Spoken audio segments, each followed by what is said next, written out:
आप सबको पता है कि अभी चुनाव के दौरान में भी मोदी जी हमारे गठबंधन के साथियों को ईडी, इनकम टैक्स, सीबीसी में डाल के घसीट रहे।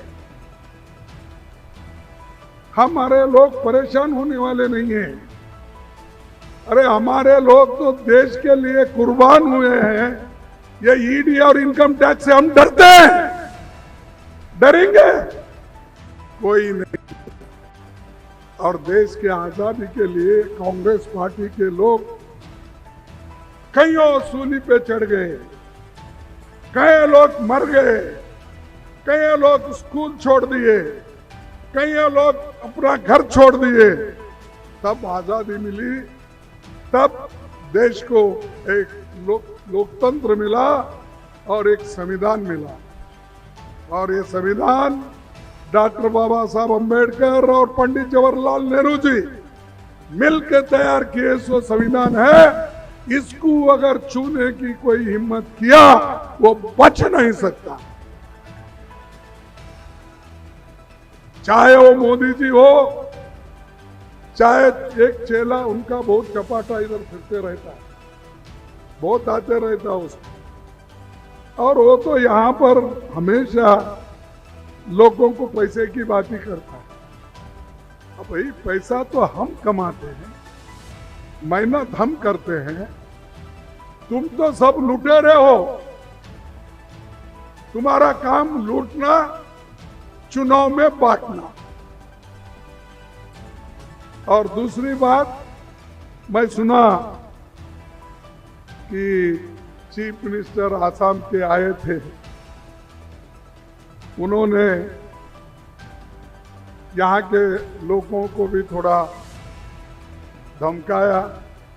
जो लोग कांग्रेस के साथ काम कर रहे हैं, गठबंधन के साथ काम कर रहे हैं, उनको डराने की कोशिश की। भाई यहाँ कोई डरता नहीं, डराने ऐसा कोई मतलब नहीं है। हमारा स्लोगन एक ही है, हम डरेंगे तो मरेंगे, इसीलिए हम डरने वाले नहीं हैं। और जो लोग समाज को बांटे हैं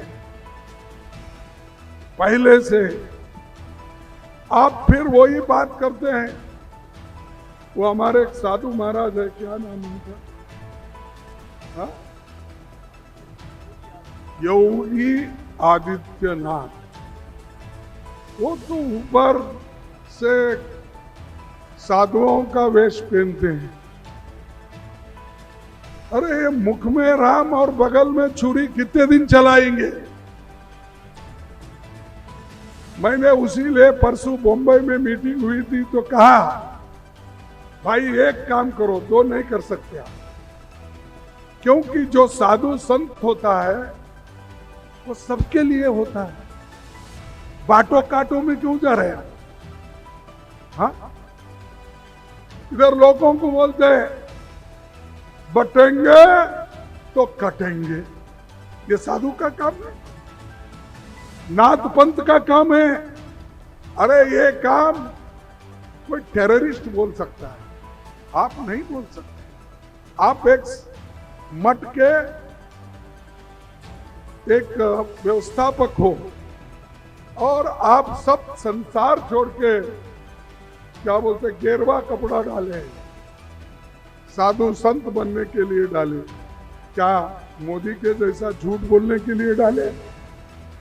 मैं पूछता हूं आपको भी, मैं सवाल करता हूं कि ऐसे ऐसे लोग बीजेपी में हैं, अपने घर छोड़ के, मठ छोड़ के, अधिकार के लिए अगर हर जगह फिरते हैं, गंदी बात करते हैं और लोगों को सताने की बात करते हैं, और कोई माइनॉरिटीज के लोग हैं, उनका दुकान है, ज्यादा कम कुछ रास्ते में छोटा मोटा आया, उसको बुलडोजर लगा देते। बहुत से घर उन्होंने बुलडोजर लगा के तोड़ दिया। ठीक है, लेकिन इंसान के पास एक कंपैशन है, यानी आपके पास, आप अगर करुणा में है तो आप ऐसी बातें नहीं बोल सकते। जब राजीव गांधी जी को ये तमिलनाडु में उनको मानो बॉम्ब अपने कमर को बंध के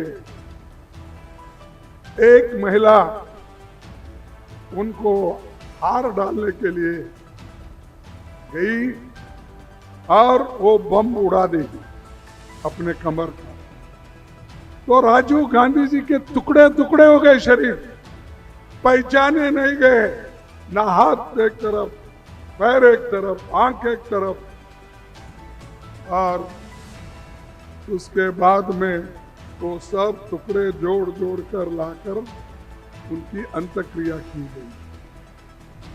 ऐसे व्यक्ति जिसने मारा, जिसने राजीव गांधी जी के शरीर के टुकड़े टुकड़े कर दिए, उनको सोनिया गांधी जी ने माफ कर दिया और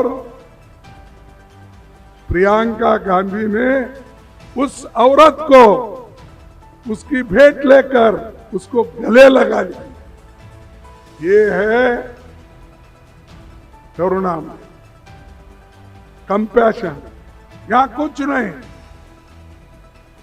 होशियार अगर हमारे साथ नहीं रहेंगे, देश के बाहर जाएंगे। देश के बाहर कहां जाते हैं? हम तो आदिवासी है। जो कुछ लोग यहाँ आए हैं बाद में आए, हमारे से बाद में आए, पहले नहीं आए। मूल निवासी झारखंड वाले हैं,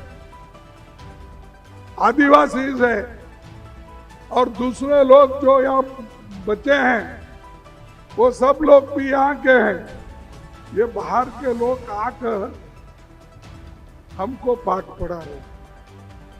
और दूसरी चीज मैं आपको कहूंगा कि मोदी जी भी बहुत लोगों को, शाह और मोदी भी बहुत डराते हैं, और पूरा पावर उन्होंने शाह के पास दिया है, ईडी का, सीबीआई का, इनकम टैक्स का।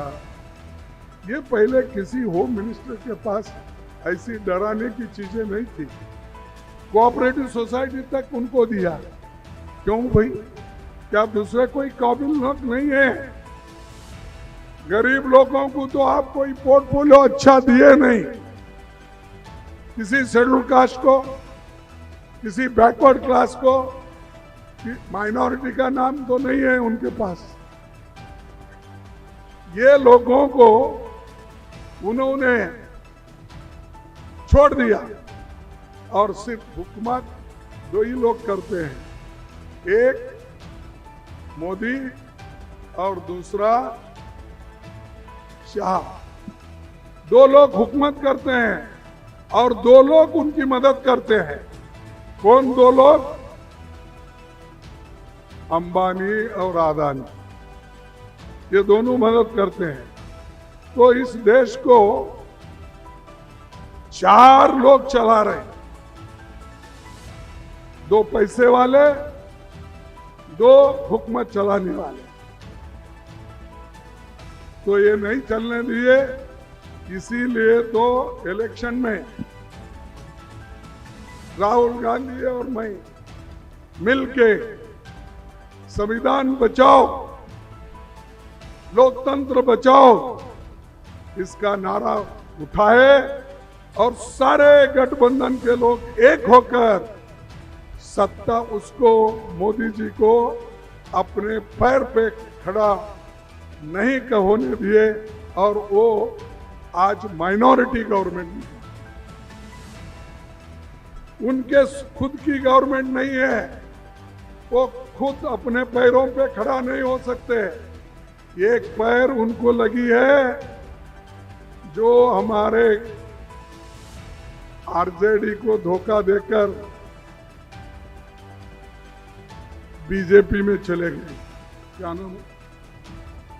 हमारे नीतीश साहब, उनका एक पैर लगा हुआ है मोदी को, दूसरा पैर लगा है टीडीपी का।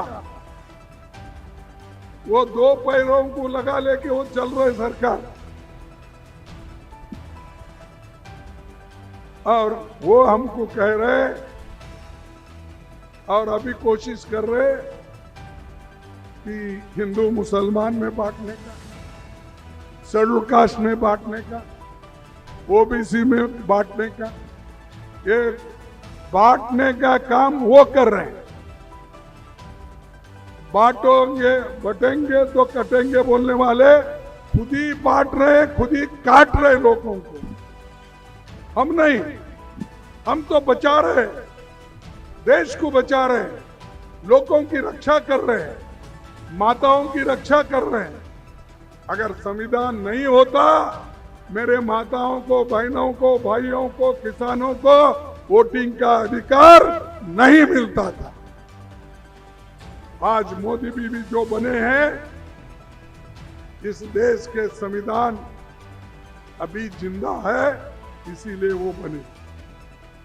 और हम और आपको जो वोट मिला, वो मैंने कहा कि नेहरू जी और अंबेडकर की देन है। न तो कोई कभी 80 साल पहले या 75 साल पहले आपके घर को आके घर घर कोई वोट मांगता था? आप बोलिए, दिल पे हाथ रख के बोलिए, कोई वोट मांगता था? सिर्फ पैसे वाले, सिर्फ वो लोग जो बड़े जमींदार हैं, उनकी चलती थी। आज राजीव गांधी जी की वजह से महिला सरपंच होती है, महिला जिला पंचायत अध्यक्ष होती है, महिला मेयर होती है, महिला एमएलए होती है, महिला चीफ मिनिस्टर होती है, महिला इस देश की प्रधानमंत्री होती है। ये हमारी दिल्ली हमको भी कुछ करना नहीं, देश के लिए किया नहीं, लेकिन सबको डराते फिरते हैं। यह आसाम के चीफ मिनिस्टर का तो यही काम है, बांटने का। और उन्हें तो ये कहा था, ये चतुर्वर्ण क्या है, ये डिवाइड जो किया पहले ने मनु ने, ये अच्छी बात है। और दलितों को कहा, तुम्हारा धर्म है हमारी सेवा करना। अरे तू कौन सा ऐसा होता भाई पार्लियामेंट, अपने जमहूरियत में, लोकतंत्र में तुम्हारे को भी एक वोट है, मुझे भी एक वोट है, कोई ऊपर वाला है उसको भी एक ही वोट है। लेकिन वो आके ऐसी बातें करता है। आप पीछे पड़े होंगे, ऐसे लोगों की भर्ती मोदी साहब अपने फौज में की है।